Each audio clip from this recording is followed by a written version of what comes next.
Hi, everyone. Welcome to the Brown Bag. Can you hear me well? Yes, we can. Yeah, we can. Thank you. Today, our speaker is Tyler Vonderhaar. He will talk about his first year experience. He will be presenting for about 30 minutes, and then we have Q&A and discussion. Before we start, do you have any announcements or anything that you want to share with the group?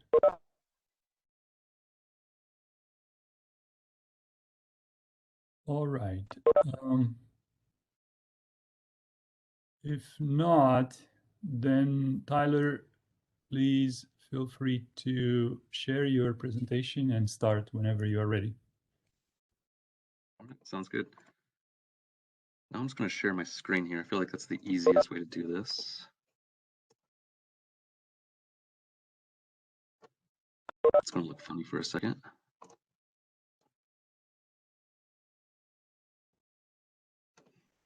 Are we going to be videoing this, recording this? Yes, it is recording. Thank you. All right, just a quick check. I'm using two monitors. Do you guys see the main presentation or the presenter view? We see the audience view, so it's good. Perfect. I'm going to use a laser pointer. If it starts getting funny or anything like that, please let me know and I'll turn it off. All right, so I'm Tyler Vonderhaar, current second year student. I'm in Valerie's lab, and this is what we kind of went over for the first year. Quick overview. Now, the big two topics is the quantification for qualitative linguistic data and the analysis of archival data. Within the quantification, we use the linguistic inquiry word count, latent semantic analysis, and string analysis in R, and recurrence quantification. And of course, those all have examples, which we'll show. Within the analysis of archival data, this is the Maryland project, which is a part of my thesis. And also a small project we kind of did on the side was analogical reasoning, or the PNAS project.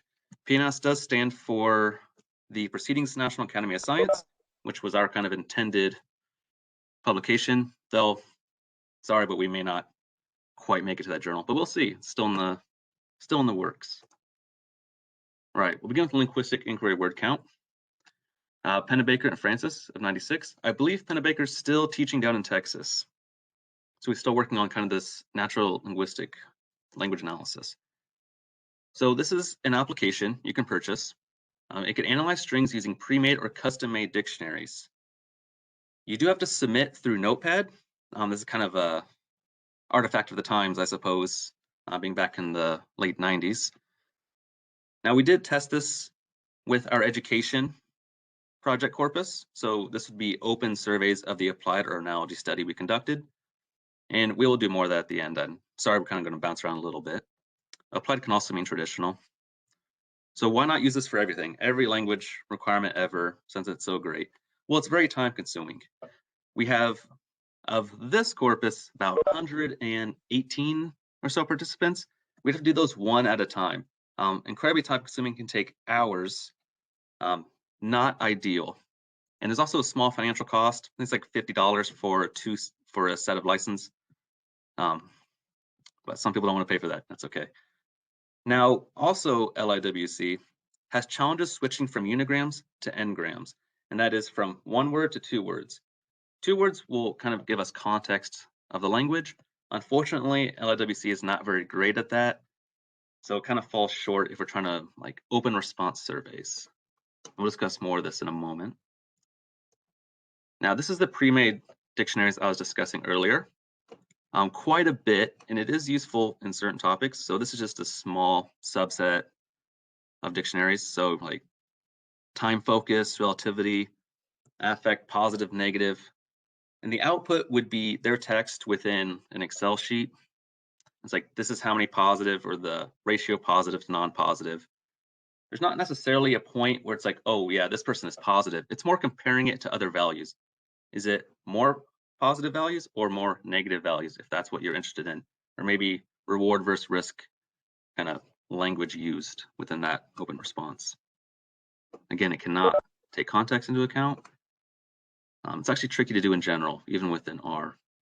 Now, this is a custom-made dictionary that I created. This is our medical dictionary for our Maryland project, which we'll go into more detail in a moment. Again, we're going to bounce around just a little bit. And you could input these into LIWC to see if there's these kind of words are used within,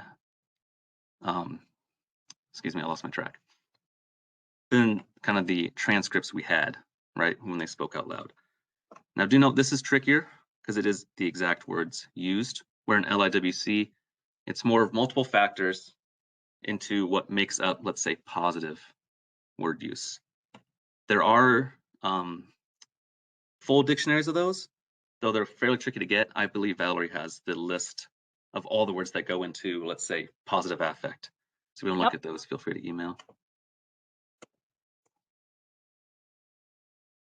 All right. Now, the order of this was kind of the next thing on our list of things to do. This is latent semantic analysis. This studies the relationship between sets of documents. This could be an entire document, which is what I did, or paragraph to paragraph, or maybe term to term, depending on what your interest is and what your study design is. It is a type of factor analysis, latent semantic, latent variables. And the reason we use this was actually assisting another student, Claire, who I think is here today. Hi, Claire, in this project. I will not be using this in my own thesis work, but it is important to know.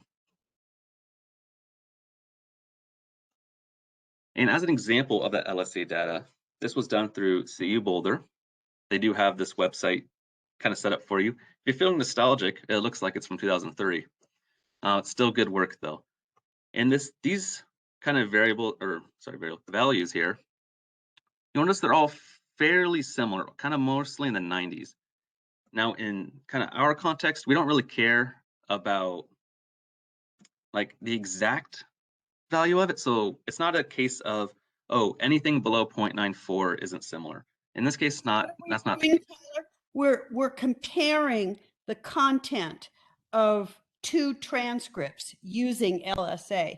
And so this is giving us a similarity metric between those content samples. Right. So for example, this is participant 59, and all these participants were within our SAT3 data, which was kind of our thesis work, the archival data. And all these people going through something called telementored initiated procedure support. So this is in kind of someone providing help, verbal help to these participants. And we had one individual here, participant 422, who scored relatively lower than everybody else, right? And this is, again, scored lower when speaking to the procedure support individual, who Adam in this case. So we're kind of curious of why don't these match up with the rest? I did kind of look into it. And within the transcripts itself, I just went through and read the actual transcript. He did seem to struggle a little bit because his patient happened to be obese, which could make surgical operations slightly more difficult, right? You have more kind of fat to cut through, messes with your spatial orientation of where things are be within the body. This also may imply that maybe they're not as educated as maybe the others. They had less practice, things kind of along those lines. So what we can see in this analysis is that the transcript related to this surgeon sort of sticks out relative to the other transcripts. And when you go and look at this guy's or girl's, I don't know who it was, performance, you can see that actually this was a low performer. Now, we don't know why. It could have been for exactly the reasons that Tyler was suggesting, maybe a difficult patient or maybe a less adept surgeon. But the point is that you can use these sort of latent representations of text content to identify interactions that sort of stick out. You're not doing sort of subjective qualitative coding here. You have an actual computational approach to identifying some of these anomalies. And what's the document about? The What's in the document, document? I believe this is actually the analysis of the telementor's guidance to a particular surgeon. So, you know, how much stuff did our telementor have to say and what was the content of that? And then you can compare that content across the telementor's interactions with the various surgeons.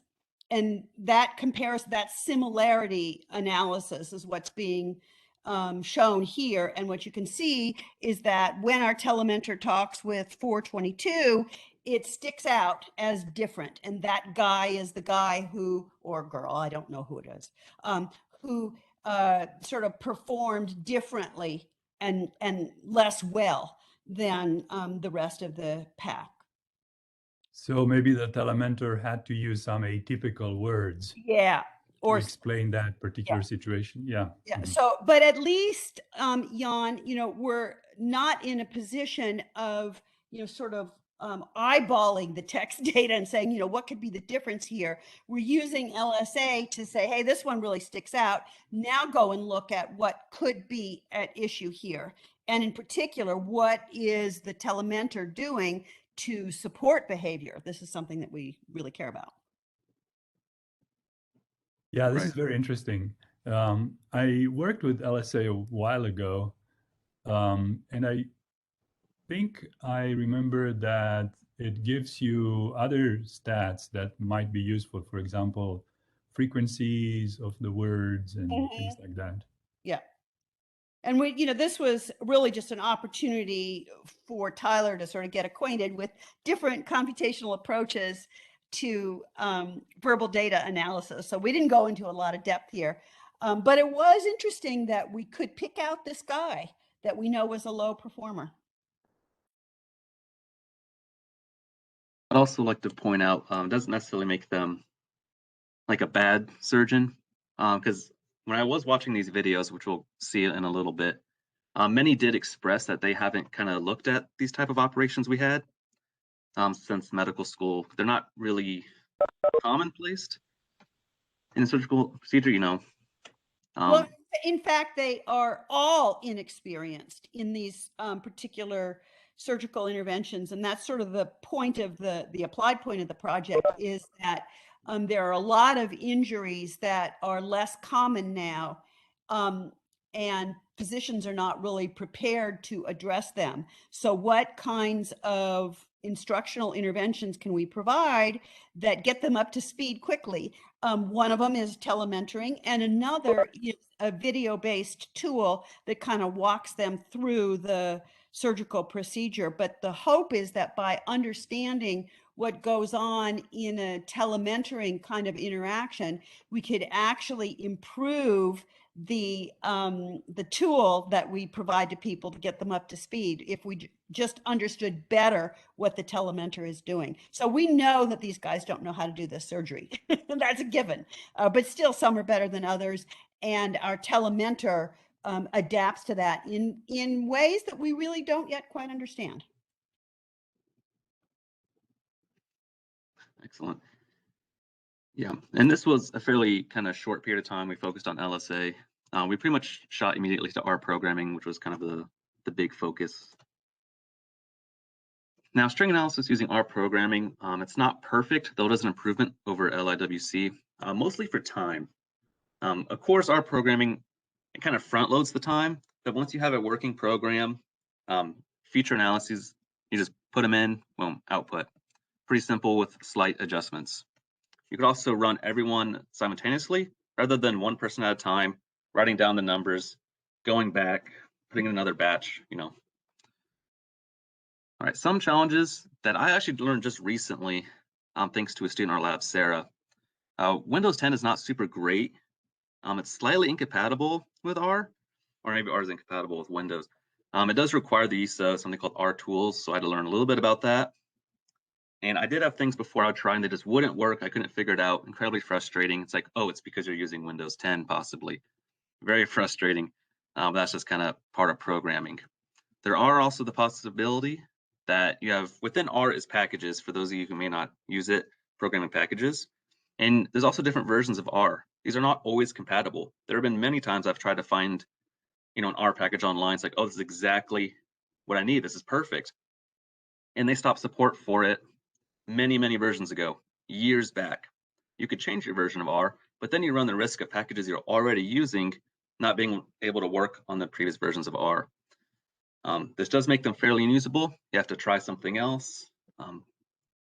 It's very frustrating. I'm sure anyone who has experience. And the important part here is developing the skills yourself to manage all of this stuff so that you're not dependent on someone else to fix it for you. That's really the idea here of going to string analysis and getting this straightened out so that we have all the flexibility in our hands to do whatever it is that we want to do. And I strongly encourage all of you to develop those kinds of skills. I think it will help you a lot. Right. And kind of going on the last statement there, is base R is not fully intended for natural language analyses. You could do some basic string analysis stuff, but more detailed stuff, R gets kind of confused or just quite doesn't, to use a word, like kind of think that way, so to speak. But it's still possible. Most of the work I have done now is kind of without any external packages. Mostly it's in base R.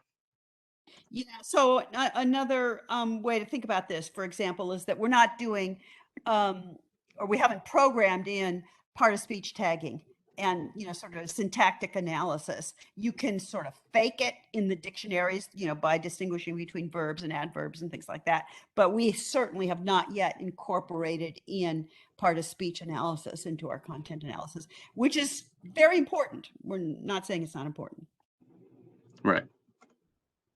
And as I was saying before, we're coming back to these custom-made dictionaries. Now, this is done in Excel, and it's pretty easy to import into R itself. And you can also break it down kind of by column here, which is really nice when trying to format a table. You have your allocentric, which is kind of world view. Like, look at like the top-down view, bird's eye view of the world. So north, east, south, west, those will always be north, east, south, and west. Now, some of them might seem silly, like port side or starboard. But the reason those are in there, it's kind of a history thing, because ships were always designed, the steering was always on the starboard side. So it made it like a universal spatial term, forward, backward. Now, these aren't always perfect. I do need to slightly update these, and we do need to kind of constrain our operational definition of a spatial term. Now, sometimes, as I'll show you the medical stuff, it gets kind of tricky, a little fast. Some words like, well, it's kind of not. It takes time. You can ignore this test column. All of this is motivated by the suspicion that egocentric language is most primitive in thinking about space. And when our surgeons get disoriented, we are suspicious that they might be slipping into egocentric spatial language and possibly object-centered centric spatial language. But this whole issue of frames of reference in spatial reasoning is something that we think we want to look at for understanding the challenges that sort of semi-naive surgeons might have in adapting to a new surgical procedure. Right. And how we know these words and the counts of these words is through the Think Aloud protocols they've been instructed to have during these surgeries. And of course, we're going to see egocentric is pretty common. There's like no really argument to it. Allocentric would be the least. Not a lot of people see a bird's eye view in the world, especially within their work, but they are very sensitive to where they are within space. And occasionally there will be object-centric, so as within a cadaver, for example. All right, and this is just a quick example of the spatial term counts that I got through R. I put it in Excel just to make it look nicer. And then you have your ego, allo, and object-centric, of course. These 4 columns represent kind of the conditions we had for them. Most participants did all of them. Participant 76 missed them, or the data or the file was corrupted where the transcript was, any of those reasons. We only had one participant where it was just remove them completely, don't know what's going on, nothing was recorded properly. But as you see here, egocentric is by far the most common word usage, not even close to anything else, such as allo or object-centric. These are just 3 examples. Which is a little bit surprising. You would expect experienced surgeons to be using object-centric language. In fact, they have a whole vocabulary for specifically that kind of thing. But keep in mind, these guys are doing something that's unfamiliar to them. And so you're seeing this fall back into egocentric language, we suspect. Right. And as we'll see a little bit later, is some of these kind of terms, they could be spoken to Adam, or kind of the TIPS condition, or they could be referenced within stat itself, which is kind of like a video type deal they can watch. And we'll have an example of that. But people do use spatial language when giving instruction, and there were cases of that as well. So TIPS, it refers to the telementored condition, and STAT refers to the tool that we are pilot testing to see if we can coach people through an unfamiliar surgery in using a sort of a canned script. Right. And the next kind of thing we focused on, which this is more important for the telementor condition, is recurrence quantification analysis. It's a non-linear time series analysis that quantifies visual pattern formations. This is useful, at least of the articles I read. They cited it for team communication, task performance, natural dialogue between humans and computer systems, such as when you're talking to Alexa, for example, through Amazon. System behavior and face space, that one's a little complicated. I will admit I am very much a novice when it comes to describing that. It gets crazy pretty quickly. The most entertaining was child language development, such as between a caregiver and a child. Fun fact for that, they kind of originally hypothesized someone leads in a conversation, which is usually common in adults, right? You kind of guide where the conversation is going. Someone's doing it. Children, not so much, mostly because they just say the most random things in the world and have almost no direction with speaking, depending on the context, of course. And the reason I put the government down there with the little question mark, because that's my own thoughts of it. Could this apply to government work such as an NSA? Maybe some terrorist, for example, they're trying to find out who they're talking to. And within all this phone data in the world, all of our calls, they could transcribe them and develop who's talking to who individually. It's a little complicated, but it's kind of a thought I had in the back of my head while reading these articles. Yeah, that's a pretty good one, Tyler. You and I haven't talked about this, but we are looking elsewhere at radicalization recruitment in social media analysis. And I hadn't thought about using RQA there, but that's a very good idea. Yeah, not bad at all. Maybe it's my slight paranoia, but another nice thing about RQA here is it can be used in R. I haven't done that myself, but these articles read, did reference R packages that can do this for you. Now, this is, of course, the quantification of qualitative data. And the reason this is used in Asset 3, again, is the telementor initiated procedure support. You know, they're speaking back and forth. They have a dialogue going, and we can kind of map that out. And then this next slide is just some quick examples just to kind of get it within the mind, give it an image to it. This top one is from a student, more advanced student, or actually, I think he graduated maybe, Clayton. Yes, Clayton. It was from his dissertation. And there are these 3 types, but this is a very nice graphic kind of explaining it, right? This is how we can tell who's talking to who for the most part, especially if they're more unique terms. Now, the second figure down here, I'll admit this is ripped from the internet. Most of them were incredibly complicated, very large structured, more time-based. But this one I felt was very, very simple, and I think very easy to kind of put an image to it. So again, you kind of graph both, whatever the statement is, today I feel worse than yesterday because whatever, both inside, and you'll see, of course, it's perfect applied because it's 1-to-1. Then within here, you have your recurrence. And they also have something called the percent determinism, which is the points of the diagonal line. It's like, are they kind of, how do I say this, kind of in line with each other? This is a decent way to put it. So I'm sure I'm not familiar with this particular figure, but probably we have speaker A on the bottom and speaker B on the top. And the plot is capturing the extent to which strings are in common. And that pattern can be used to evaluate the coordination patterns that are up above, whether or not it's straightforward lexical alignment or some kind of coordination, other coordination between the speakers. Right. And this is kind of the main major thing I've been working on most of the year is this archival data, this Maryland project. I was very fortunate to be involved with this project. I didn't have to collect anything, not that I would be able to in the first place. And all of this data included the study conditions. They had surveys, rating scales. You know, did they do poorly? Did they do good? Depending on the condition or overall global performance. Their past performance, if they were there. Not every participant necessarily did the study before. The experience, demographic information, you know, their status. Are they more of a student? Have they been doing this for 20 years? Stuff of that nature. The data that I have personally collected, I went through these videos, hours worth, and we're going to watch to see which handedness they use. Now, thankfully, they color-coded the gloves. They didn't necessarily write it down, but they did color-code it, which was nice. But there's a small little asterisk to that, which I'll explain in this next slide here, and which side of the body was used during these operations. Now, it's not always the same side.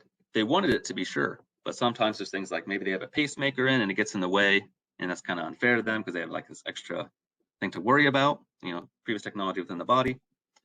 And there's kind of a unique thing where some participants, even though, let's say, they wanted to do an operation on the left side of the body, they would reach over the body to conduct it. It's like, why would they do that? Is it like, do they see it as easier? Despite them not watching anyone else do it that way. And the videos, if they were in that condition, didn't show that.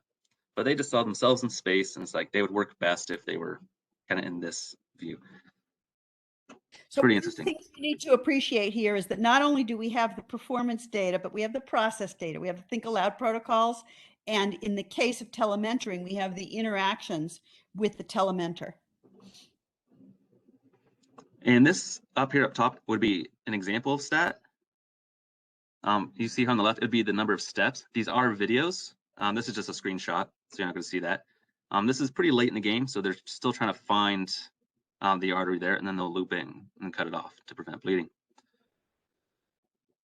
Now, down here to the left, you'll see pretty decent example. The green glove goes on your dominant hand, orange on the non-dominant. With left-handed participants, they could not really choose. It seemed almost random, where half chose one way, half chose the other. And the reason for that is most surgical tools are right-handed. Those left-handed people out there in the audience, you know probably very well this is a right-handed world.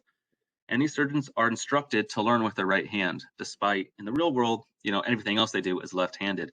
So the gloves kind of switch depending on how they perceive. It's like, all right, put the glove on your dominant hand. And they're like, well, in surgery, it's this, so I'll do this. And others were like, well, generally it's my left hand, so I'll put on my left hand. Pretty interesting, actually. There is no confusion with right-hand dominant people. And this is them getting the camera up to speed here. This is from the overview camera. The image on the right here, as you can still see the gloves. How I determined handedness was often the side they wrote with, or if I couldn't see that because maybe the camera was just out of view or their image was just out of view, I would use how they cut into the body or their primary working. Like what tool do they use to hold and what tool do they use to manipulate the artery? And this is them about to mark the body here for locations. And this is an actual cadaver. It's not a prosthetic.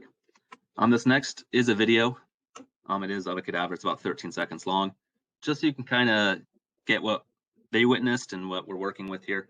If you listen, you'll actually hear instructions and him and the participant thinking aloud. All right, let's see. How do I? Oh no, I think I gotta take my pen off.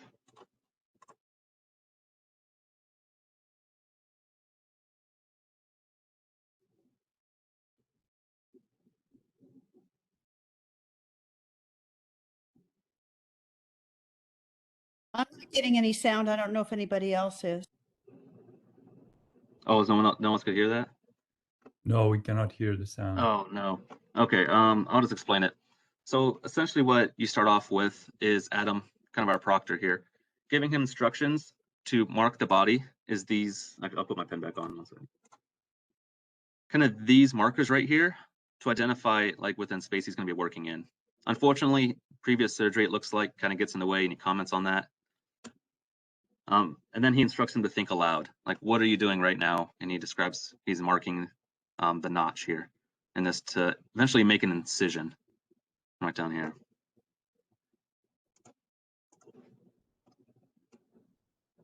Okay. Now, of this archival data is what I'm basing my thesis on. It's surgeon spatial reference. Now, within the thesis, there's a few topics. These are pretty much the headers. We're going over think aloud protocols, spatial frames of reference, including body symmetry. So how do they see themselves within space? How do they see the cadaver within space? Compositionality, including jargon and engrams. We kind of discussed jargon and engrams a little bit previously, such as that participant 422 was kind of struggling a little bit. There could have been a breakdown in jargon where you have to make things more kind of simple for the participant. So less jargon, more just kind of expressing what it is in greater detail. Well, the hypothesis is that a familiar surgeon already has a lexical item corresponding to a particular anatomical feature. And the less familiar, less adept surgeon doesn't have that lexical item. And so the exchange reverts back to compositional language that is actually, a long string to compensate for the absence of jargon. Right. And yeah, event structure, path, and manner. And eventually we'll use this, or that's the goal at least, is for combat medics in the military. They are of a different cohort than surgeons. I'll tell you from personal experience, very much different cohort. And they do not learn the same things. They don't necessarily learn the anatomy of it. They learn very basic concepts. The military would like to kind of use a surgeon using telemetry initiated support or STAT, kind of the tablet type deal, to give more information knowledge to these combat medics to assist, surgeries in the future, to make surgeons, I see it as they don't have to kind of go out there. It's a time thing and it's a resource thing. So the expectation is the adaptation of any tool for a novice medic is going to have to be egocentric in orientation and quite possibly compositional, because they're just not going to have the same perspective on what it is that they're doing as a surgeon. Even an inexperienced surgeon will not need to rely on compositional language so much and egocentric language as much as we suspect is going to happen with a medic.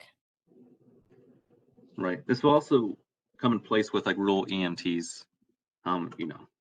May not be close to hospital, might be 30 minutes away. I lived in a town like that myself. So you want these EMTs to have this knowledge available, hopefully to save some life or limb. And of this thesis, propose maybe December, January, kind of see what people's schedules look like. And kind of the last chunk we have here is this side project of analogical reasoning. And this was the preceding National Academy of Science project. I just call it the EDU project in my files. Applied versus analogy. This was also, at least in the data here, is traditional. The word was changed about 3/4 of the way through. And we are looking at process measures versus outcome. So the process, they were given these like surveys at the end after. It's like, do you want to do analogy work, traditional work, desire, engagement, how much time they took. Yeah, the other one, was it clear? Lots and of the outcome would be So the basic setup here is that we are comparing two kinds of instructional interventions in biochemistry instruction. And one was a fairly conventional approach, is still contextualized, which we're calling applied or traditional.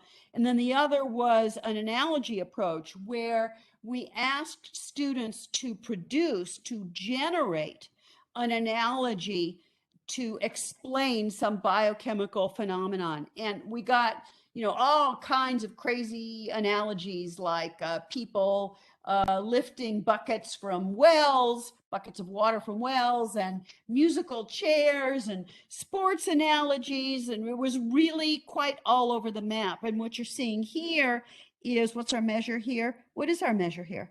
This here is time. Time. Okay, time on task. So how much time did the students spend on the exercises, either the traditional exercises or the analogy exercise. And I'll let Tyler go ahead and explain what we found in terms of the time differences. Right. The only thing that popped for significance was the students' engagement of analogy. The students were more engaged when they used and when they had to make their analogies, right? More than over like applied traditional work is kind of the basic stuff everyone's used to. Time also, if you look here, this is analogy, traditional or applied. And this is a little maybe misleading because they're actually in increments. So I believe one, for example, is 15 minutes or so. But as you can see, this would be the mean here. Is students who use the analogy, no matter if they were upper, median, or lower, and that refers to kind of the scoring of their exams. You know, were they in the top 50% of the class, or were they in the bottom 50% score-wise? Students with analogy, no matter which median, seem to take less time, or at least they claim to. So a little potential for error there, of course. And this is something that we do care about in instruction. You know, kids are overburdened, they're overwhelmed, and you want to have an efficient approach to instruction. And it does look like the analogical reasoning exercise was at least efficient in terms of time. Now, I don't think Tyler has the performance data here that correspond to this, because it's not just enough to have reduced time, right? You want to show that the intervention actually benefits the students. And for this reason, we did a median split on the set of students that we had, looking at the upper performing half separately from the lower performing half. And the reason to do this when you're studying instructional interventions is that basically, you know, high performing students do well no matter what. You could throw anything at them, the worst text in the world and the worst lecture in the world, and they're still going to do well. So what you really want to focus your instructional interventions on is pulling up the bottom half of that cohort so that your apparent improvements in overall scores can't just be attributed to the improvements in the upper half, but actually are benefiting the lower half. So that was the justification for the median split. And you do see some signs, and I don't think you have the graph up here. Can you show the graph again, please? Yeah, but the graph that we're showing is just the time on task.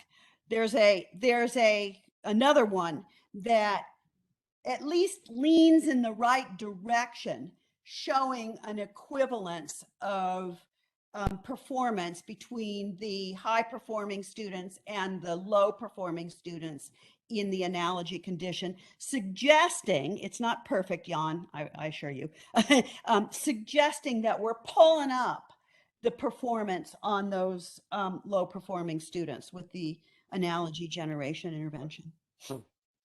And just to put a little bit finer point on it, because Jan is probably interested in this.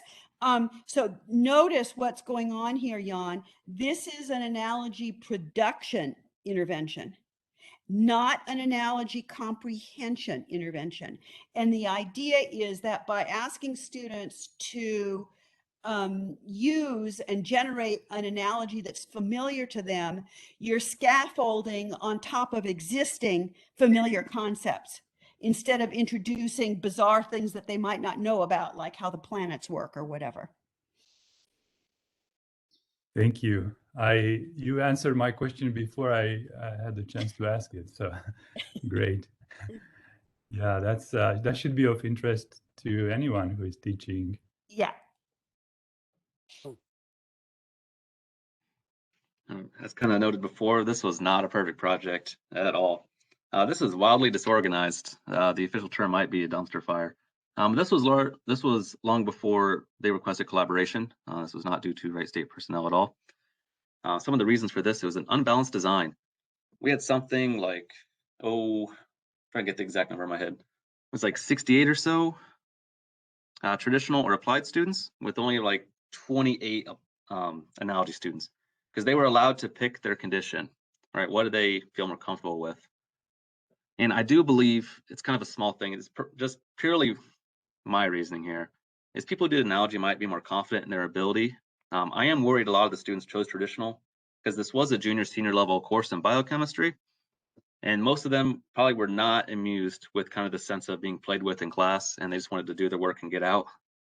Where the analogy people were probably more relaxed, maybe confident in their grades, like, hey, if this doesn't go well, I'll still be okay. Well, maybe it may be more something more like, well, you know, the traditional approaches haven't worked for me in the past, so Right. what I got to lose by trying something really flaky. You do have to be concerned when students are self-selecting the intervention that they're going to pursue, because smart students are probably selecting an intervention that they think corresponds to the way the test is going to be constructed. And also, they're worried about taking the MCATs in the future. And so that is potentially biasing their selection of intervention methods. Having said that, there is some evidence that the diagnostic items on the MCAT actually are the ones that sort of stress the process orientation that is being emphasized here in the analogical intervention. So this is just something that we need to look at further. Right. And there are some basic elements of this research that were not followed. Pretty disappointing. The biggest one I'll say, I don't think I actually put it on here. They did not label their participants uniquely. So I'm looking at this data and I see there are 3 number 7s. Incredibly frustrating and very disappointing to see, especially when the PI has his PhD and as a master's student. Kind of wowed me. And They're this, I didn't see biochemists. it. Biochemists, yeah. Repeated measures designs are not something that biochemists know about. Right. I'll have to separate the kind of psychology elements with what they would know, and collaboration, it was there, but we definitely had some shortcomings. The surveys they did design, it was kind of a classic. I'm sure the IO people know about this very well. Is they thought because they put a bunch of questions down that it suddenly makes it a great survey and they don't have to do any analysis with it. It's perfect. It was far from it. Many times I didn't even know what they were asking and didn't even know how to formulate the data to even run analysis. It took a lot of back and forth emails and meetings. There were times where they insisted on following what they believed were significant leads, despite the data suggesting otherwise. And we would go down that path just to please them, which was fairly time consuming and frustrating. It did take convincing that no matter how you twist or contort the data, if your effect isn't there, it isn't there, which I guess could be advice to those maybe just beginning their own research themselves. No matter what you do to it, without being completely immoral about it or fabricating data, don't have an effect, not an effect. Took some convincing. They also did not fully understand removing participants. I had some that just very basic careless responding, or perhaps they just didn't even finish it. It's like they answered 1 of 10 questions. I removed them. They did have issue with that initially, but I think they came around at the end to understand why we do that. In all, a lot of lessons in study design. Some new things, some old things that I thought maybe should have been already known from our biochemist group. But again, it's learning that, maybe their frame of mind wasn't the same as ours, and it's important to know that. Also, how to check data against itself. I used quite a bit of SPSS within this. I also would check in R and see if they tied off. I'd also tie off with their numbers. There were occasions where they didn't, and we had to kind of investigate why that was the case. So I think those were very good exercises. Typically, that was related to including or excluding subjects. Right. Outlier detection stuff. Right. It's very common for them to want to include everybody, when that wasn't always appropriate. Right, and that is a fair sum of what I've done. A small thing is like making a Wikipedia page, which, by the way, Wikipedia moderators are kind of mean, in case you're ever curious. Small stuff like that. Oh yeah, I forgot about that. Good for you. All right, I will keep this up if anyone has any questions about a particular slide. Thank you, Tyler.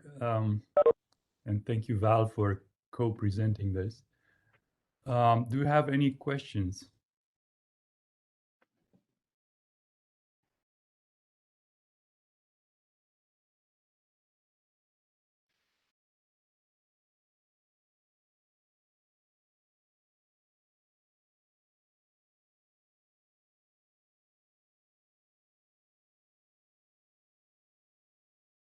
Hi, Tyler. It's Claire. I have a question.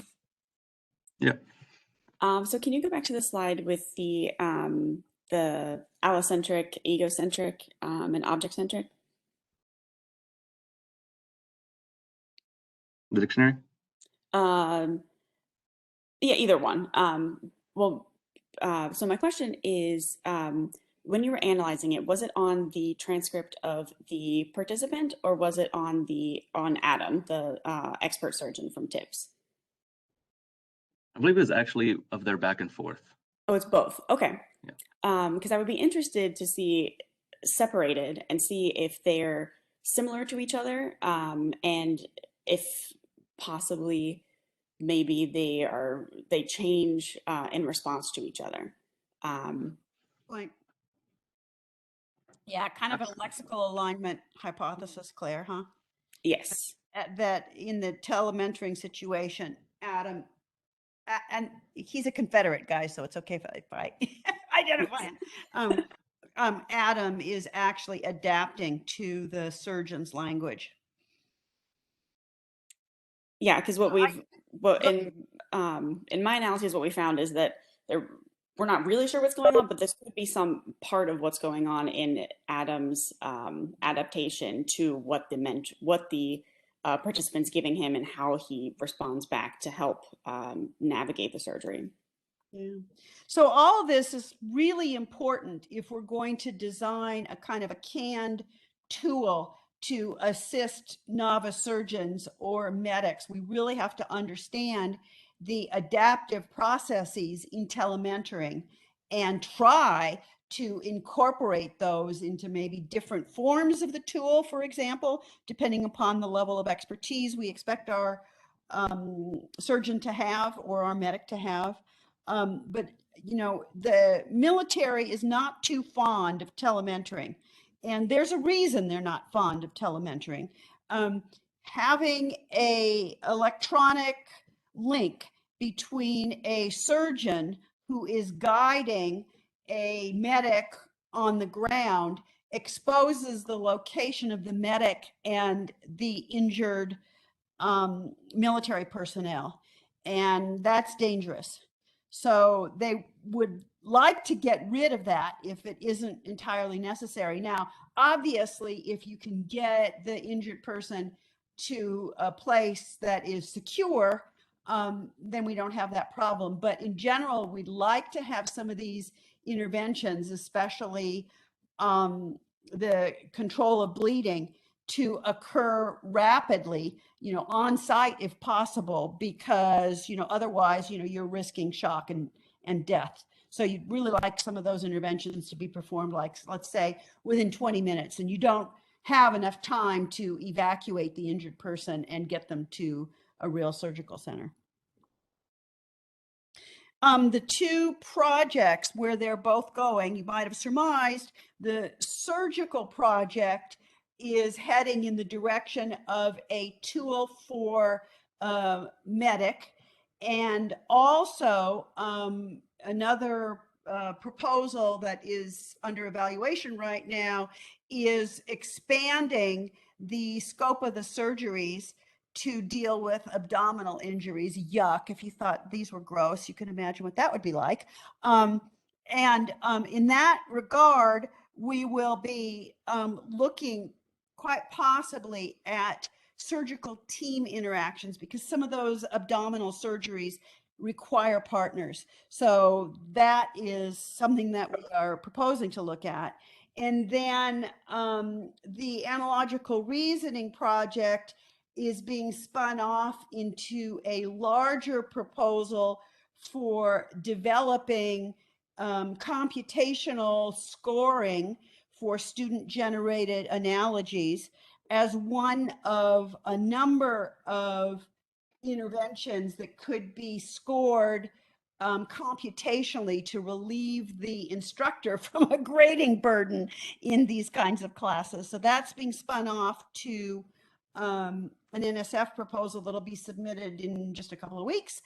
And another spin-off of that project is specifically looking at the computational scoring of student-generated analogies with a sort of a standard representation of the domain content. And that we hope is going to be funded by the Bank of America Foundation.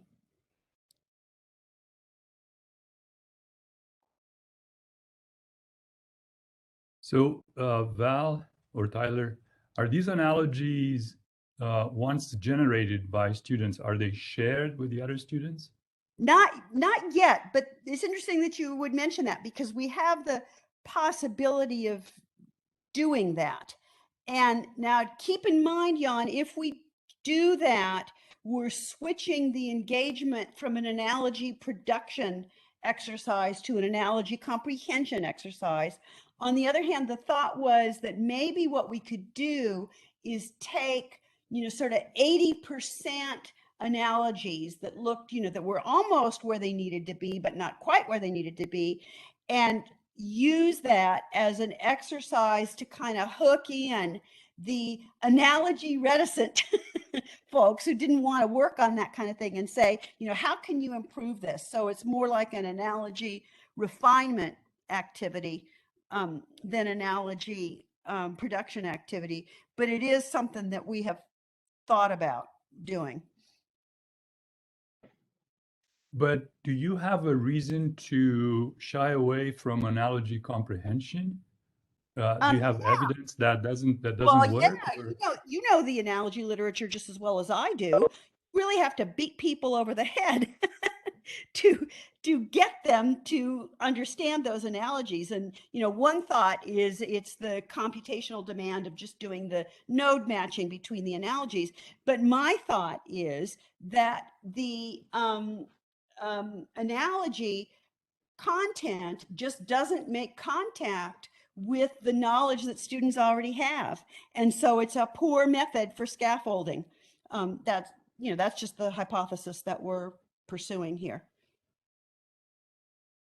Well, I just have a kind of hunch that when you ask students among themselves to share the analogies, they are more likely to comprehend them because they are analogies generated by their peers rather than the teacher feeding them the analogies.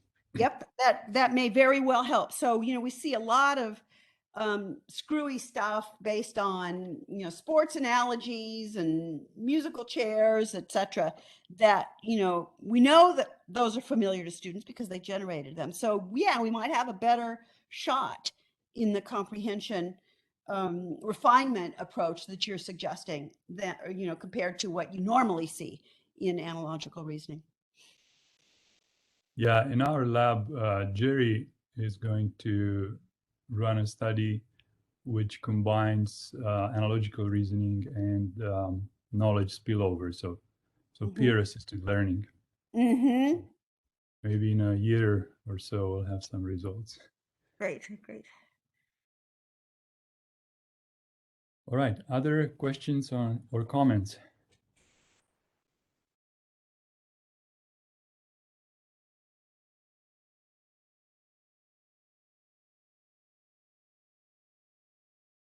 If not, we can stop here. And thanks again, Tyler and Val, for this presentation. And we'll see you all next Friday. Have a good weekend. Bye. Thank you.